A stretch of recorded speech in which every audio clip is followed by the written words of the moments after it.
యాదాద్రి భువనగిరి జిల్లా యాదగిరిగుట్ట శ్రీ లక్ష్మీ నరసింహస్వామి ఆలయంలో సామూహిక వరలక్ష్మి వ్రతాలు నిర్వహించారు.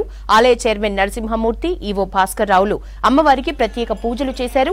ఆలయంలో నిర్వహించిన సామూహిక వరలక్ష్మి వ్రతాల్లో 200 మంది మహిళలు పాల్గొని అమ్మవారికి పూజలు చేసి మొక్కులు చెల్లించుకున్నారు.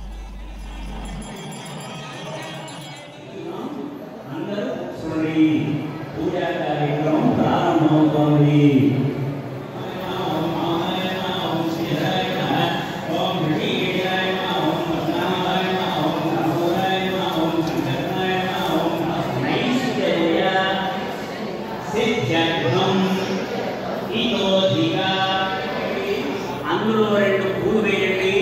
పూలతో పూజా వస్తువులన్నింటిపైన ఒక్కసారి పూజ నీళ్ళు చల్లండి. ఆయాత్మకూజార్థం త్రిదక్షేకాలిగా గంగే జయముని పుష్కే గోదావరి సరస్వతి నర్మదే సింధు